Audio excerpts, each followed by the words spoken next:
All right, welcome back, everybody. This is game 5 of the 1K that I recently put on at GuuBuu Hobby.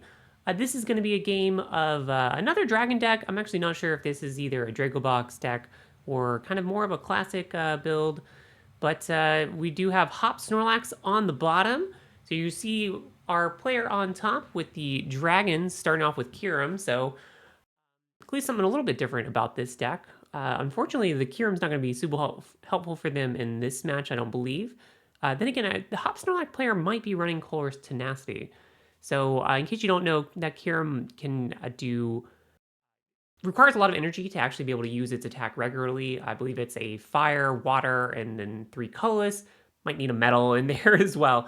In any case, it's 5 different energies to be able to use its attack. It is a very powerful attack. It lets you choose 3 of your opponent's Pokemon and do 110 damage to them, but then you do have to discard all the energy.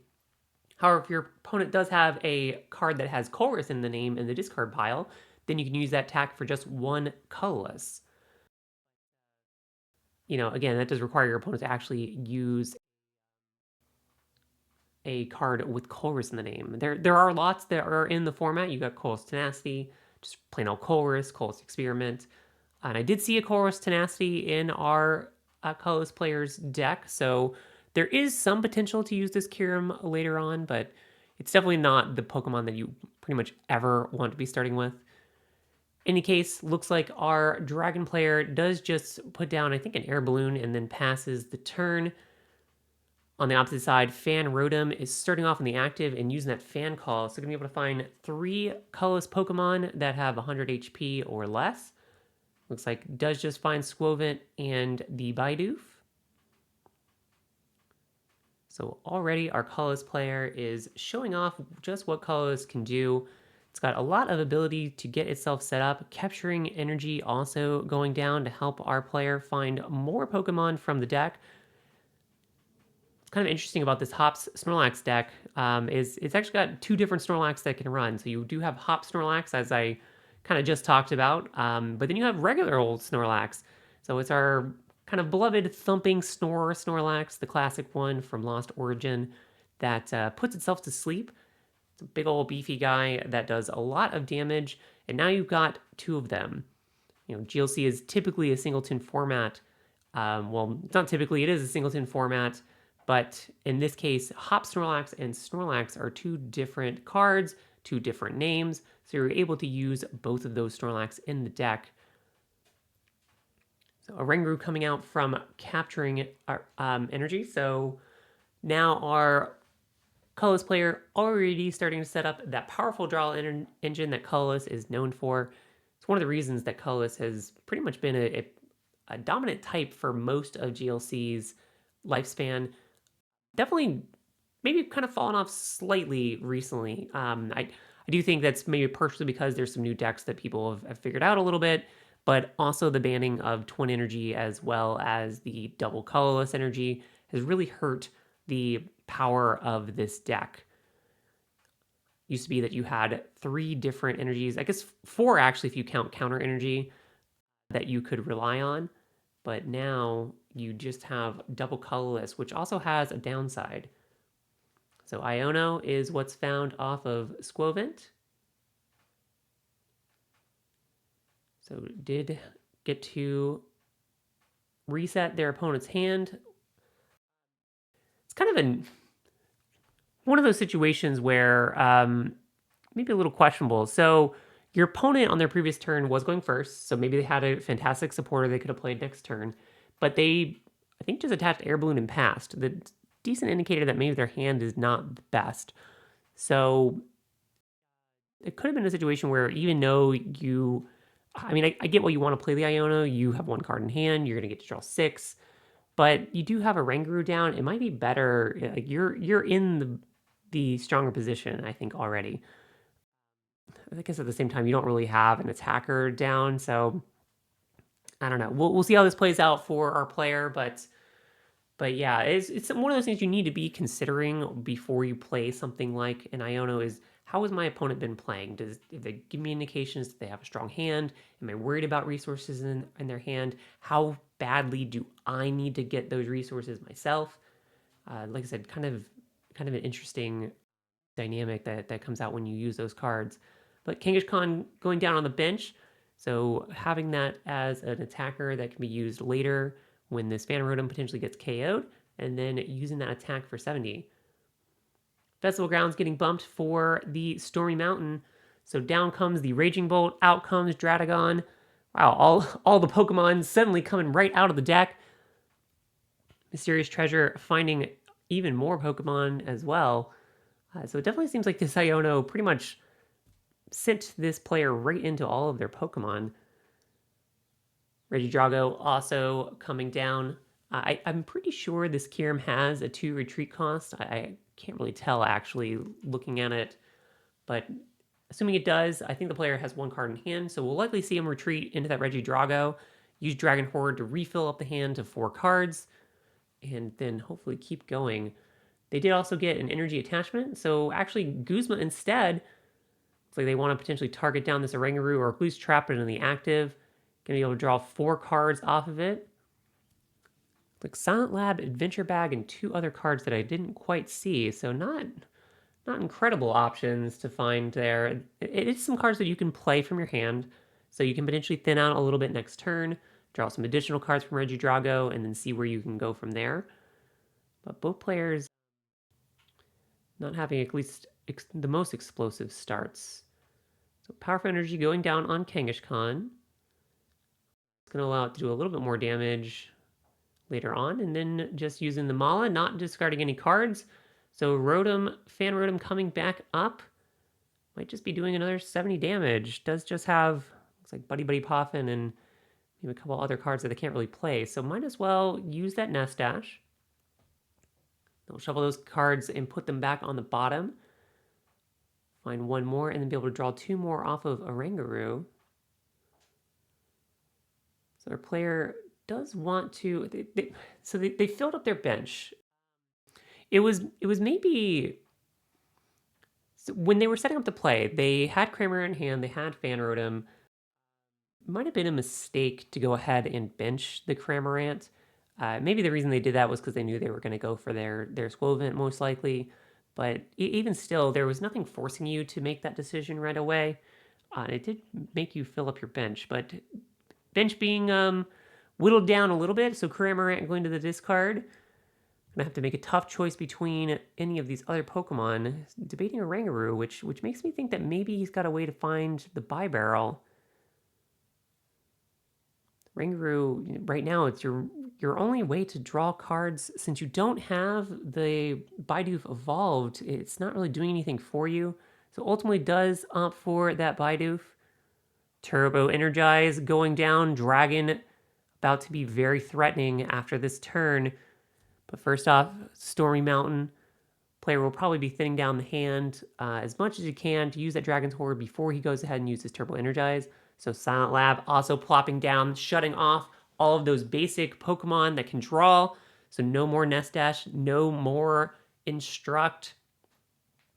This is going to make things very difficult for our colorless player, depending on what they have in their hand. At the moment, they're not, I believe they're not threatening, or I guess they are. They are threatening a KO on Regidrago. Regidrago has got 130 HP. So 1 more attack from this Rotom will take down that Regidrago. But at the same time, that does just put that Raging Bolt in the active.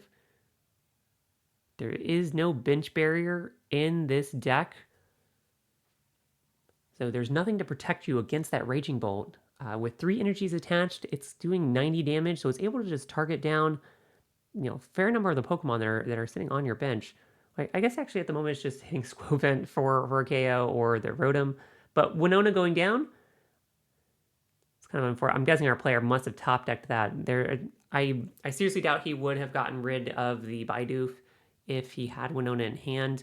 That would have been the perfect way to be able to get into Bibarel, which is really just a more powerful version of Oranguru. Drawing up to 5, obviously better than drawing up to 3. Together they're fantastic, especially with the combination of that Nest Dash. But if you've got the choice of one over the other, you might as well go for that Bibarel. So finding the Hop Snorlax and the Bibarel, neither one of those cards super helpful at the moment. I mean, you can't put your Hop Snorlax down on the bench, but without any energy in hand, which it doesn't look like our player has, not really sure. Yeah, just taking the KO, so at least putting the momentum in their favor. But again, the Raging Bolt is just a threat. Can come up, snipe this Squovent, or with more energy attachments, can even start picking off some of the more, the bigger threats. One thing that our Dragon player does need to consider is if they do take a KO on something, our opponent, our Hop Snorlax player does have the option to then retreat into that Kangaskhan, assuming they've got an energy, and take a KO back on this Raging Bolt. Since it doesn't have the powerful energy attached, it is doing enough damage to be able to take a KO, but it obviously does need one more energy before it can do that. So Adventure Bag, finding the Wishful Baton, as well as the other tool card whose name I can never remember, but it's the one that lets you use the GX attack on a Pokemon that's got, I believe, Dragon Claw or Dragon Fang, one of those two attacks. Wishful Baton going down on the Raging Bolt. Clara also getting our Dragon player some resources back from the discard, so Regidrago probably going to go back down on the bench, and also going to be able to attach a water energy to the Dradagon. So I was debating that for a moment, but then ultimately does make the attachment. Again, looks like our player unsure if they want to commit to putting the Regidrago back down on the bench. Maybe they're worried about that getting trapped back in the active, but I feel like with the Wishful Baton attached, you know, if that does get KO'd next turn, I wonder if they're planning on putting all the energies on the Drampa, or maybe they want to set themselves up to use that GX tool card. So it does snipe off Squovent. Both players now back on even pricing. It's 5-5. Colorless player, you know, definitely has a lot that they can still do. They are unfortunately in a scenario where they don't have a lot of energy in play. While they do have two powerful Pokemon in the Hop Snorlax and then just plain old regular Snorlax, they don't have any energy on either one of them, and both of them require 3 colorless energy to be able to use those attacks. So Lana's Fishing Pole, putting a Pokemon back in. That was actually just me double checking that the player didn't have a tool. That's not an option. If you do have, basically the way that Lana's reads is it's put a Pokemon and a tool card from your discard, or pick a Pokemon and a tool card from your discard and shuffle them back into your deck. It's not a choice. If you have a tool, you have to shuffle one. So I was just double checking there to make sure that there was no tool card in the discard that I had forgotten about. Quick Ball allowing our player to get rid of that Dodrio. Gonna find Bidoof. You know, we didn't see the Doduo be grabbed off of the Fan Rotom, so I would imagine that would mean that the Doduo is likely prized. That Dodrio is a very good attacker, as well as a way to draw additional cards. So each turn you can put 10 damage counters, or sorry, not 10 damage counters on it. You can put 10 damage on the Dodrio, and then you can draw 1 card. And then for 1 energy, it does additional damage for each damage counter on it. So great way to both draw cards from your deck, increase your consistency, as well as have a nice, easy attacker for the late game. So it's just using Fan Rotom to hit this Raging Bolt. Didn't have the energy to put on Kangaskhan. U-turn board going down on Tatsuguri. Boss's orders on the Snorlax. Likely doing this to trap it in the active. Putting on another energy, so doing 120 damage now with this Raging Bolt. I believe that is enough to target down Kangaskhan. I can't quite remember if that's 120 HP or 130, but opting for the Rangaroo instead. Smart choice from our Dragobox player. Taking out all of the draw from our colorless player.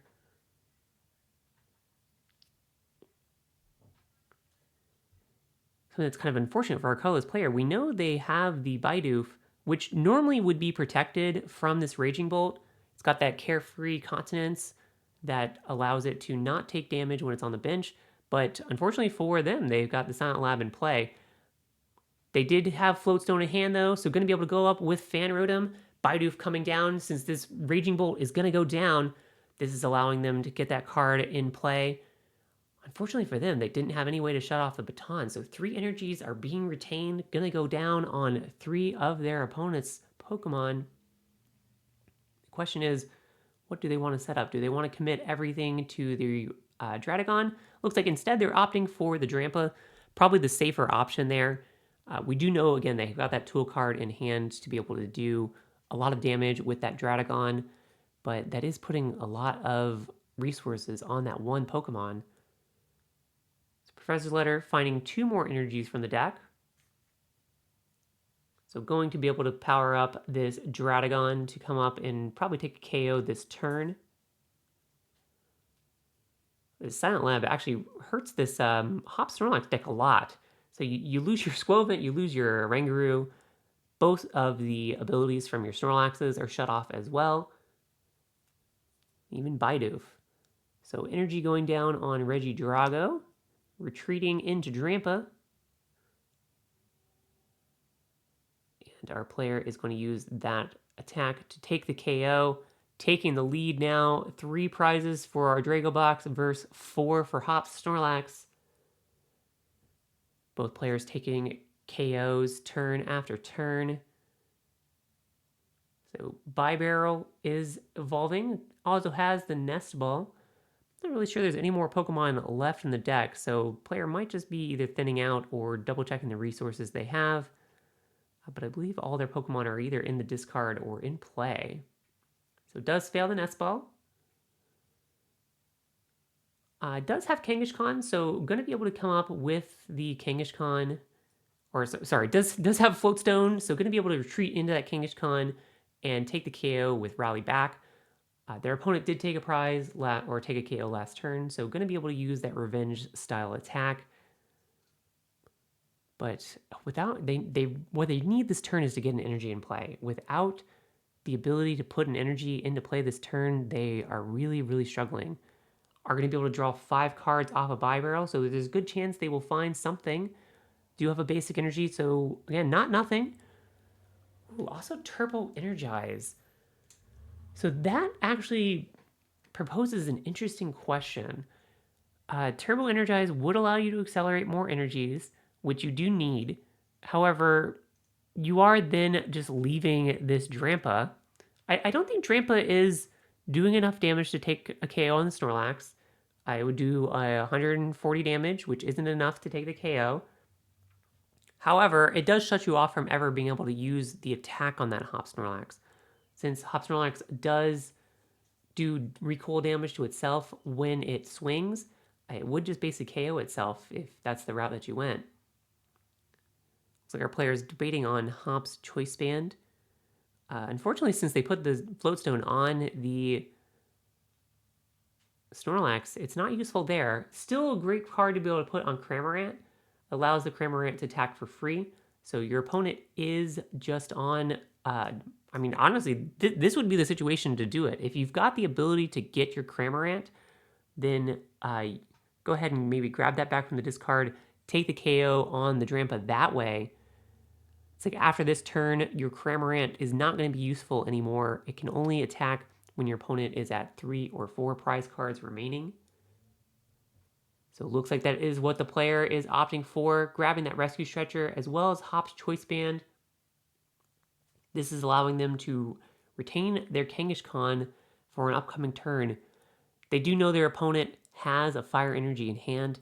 They had gotten it off of that Professor's Letter, so they know guaranteed next turn that the Dragagon is going to be able to come up and take a KO on whatever they put into play. So you might as well put the Cramorant in front of them.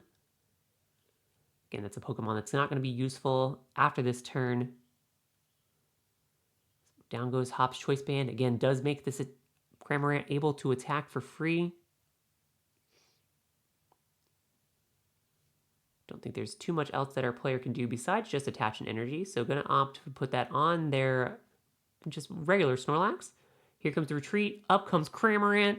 Going to knock out this Drampa. Very back and forth game from our players. Sorry, this was actually me clarifying. I was like, I totally forgot that Hop's Choice Band reduces the energy cost. It's honestly had been a minute since I'd read that card, so I was like, oh, hold on, guys, what are we doing here? But the players were right, I was wrong. But sometimes it's good to just stop a game just to double check.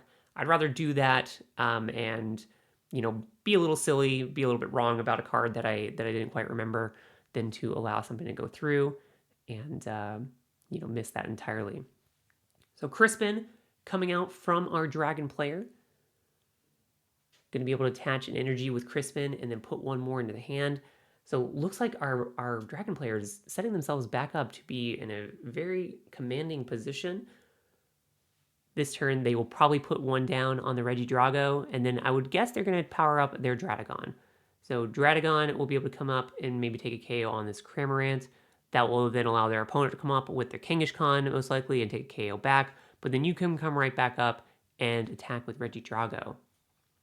That doesn't win you the game, so at the moment, if our colorless player is able to get another energy on their Snorlax, they might be in the ultimately stronger position.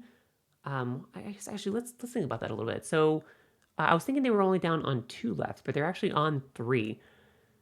So if our player comes up, takes a KO with Dradagon, they put themselves down to 2, Kangaskhan comes up and takes a KO.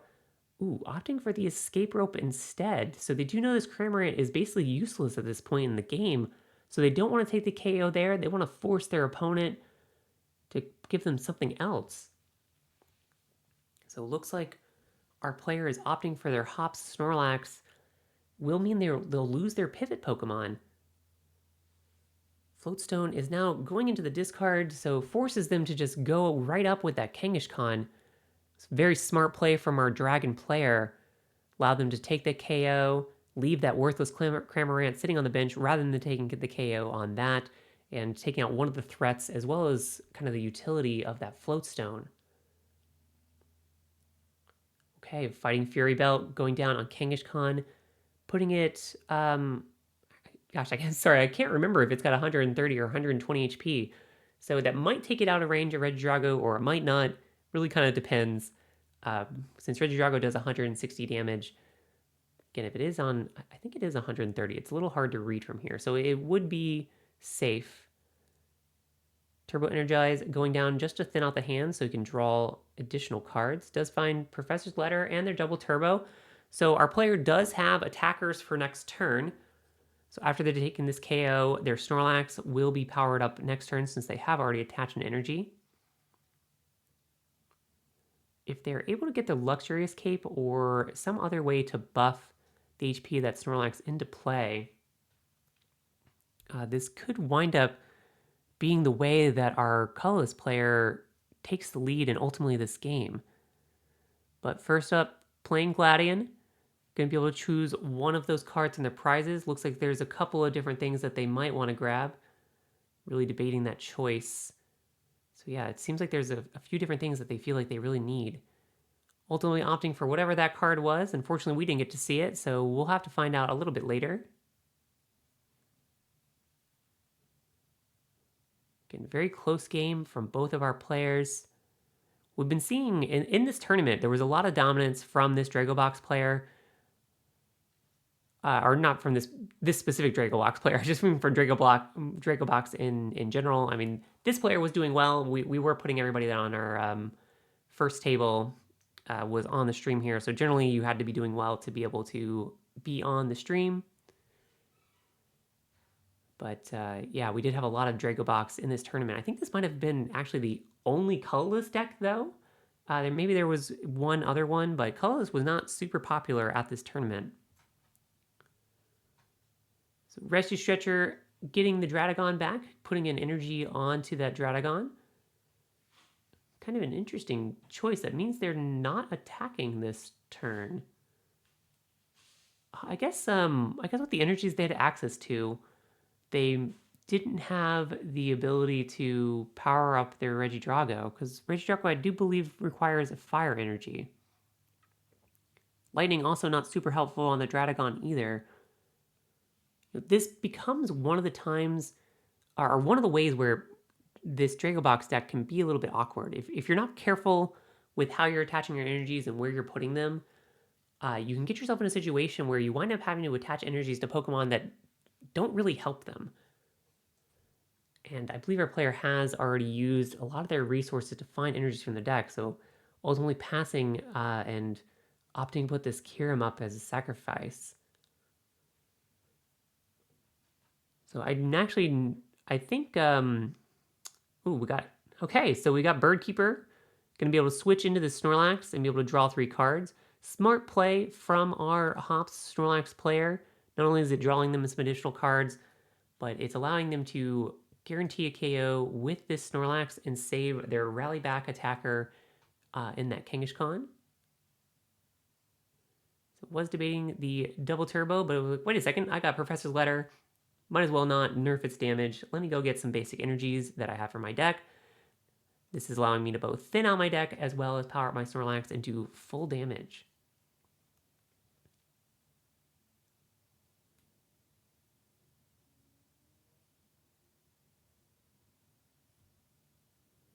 So unfortunately, during this game, our player wasn't able to get advantage of their own Tatsugiri with that Silent Lab in play. One kind of hurting them a fair amount. There we go, Thumping Snore, taking the KO. 1 prize remaining for our Hops Snorlax player. They have quickly taken the lead in this game.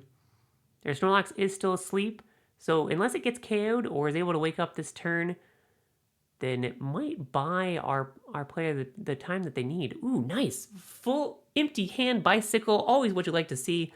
Absolutely bonkers item card when you're able to do something like that. Got an empty hand, you're drawing 4 cards. Normally it's just draw cards until you've got 4 in your hand, which is maybe drawing you 1 or 2, which honestly even then is not a bad thing to get from an item card, but drawing 4 off of an item, it's absolutely bonkers. Doesn't happen all the time, but always feels good whenever to use that bicycle to maximum effect. Player is using Nest Ball. I don't believe they've got any Pokemon left in the deck either. They do have their Reshiram finally in play, but its ability is shut off from that Silent Lab. So it made sense why our player played Silent Lab early in the game, but since it never got bounced, in some ways it's kind of coming back to bite our player just a little bit. Again, it shut off their Tatsugiri, it's made their Reshiram largely useless. It's putting down the GX attack tool card, whose name I can never remember. Not sure if the player will actually use that later on, or again, they just wanted to thin out the hand. My guess is they just wanted to thin out the hand. They're going to put that down on that Pokemon eventually at some point anyway, most likely. So why not just do it now? I do like their player came prepared with their GX marker.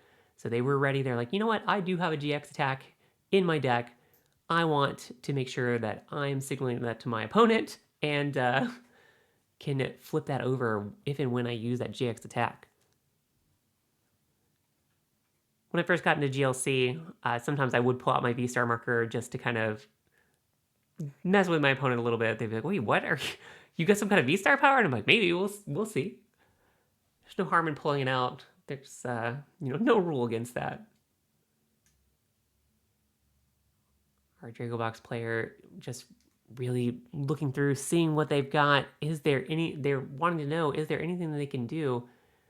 They do know if this Snorlax wakes up this turn, then they just lose. So Arvin grabbing an enhanced hammer. Not sure they've got any tool cards left. God, unfortunately for them, this Snorlax is not relying on any special energies to continue attacking. So they're not able to shut off that Snorlax from attacking if it does wake up here. Again, though, we are in the late game, so there might not be a lot of good item options left. Does allow them to knock off that powerful energy. So at least making that Kangaskhan a little bit weaker. Enhanced Hammer hitting the powerful energy. Retreating into our Regidrago. Night Stretcher. So our player is able to grab an energy. I think this might be an illegal attachment. I could be wrong. It might have been last turn that they had attached that lightning energy, but I believe it was this turn. They wouldn't be able to use the Reshiram both because it's not in the active and because Silent Lab is in play. If this was an illegal attachment, I don't think it's going to make the difference. Can just go up with the buy barrel here. So it does seem like they maybe don't have a way to just immediately get this KO. Finally bouncing that Silent Lab. There goes the Guzma. And has the double turbo, takes the KO. Good game from our player. So yeah, there is the Dodua. Wasn't able to ever get that in play. But congratulations, our Hop Snorlax moves on to the next round with another win.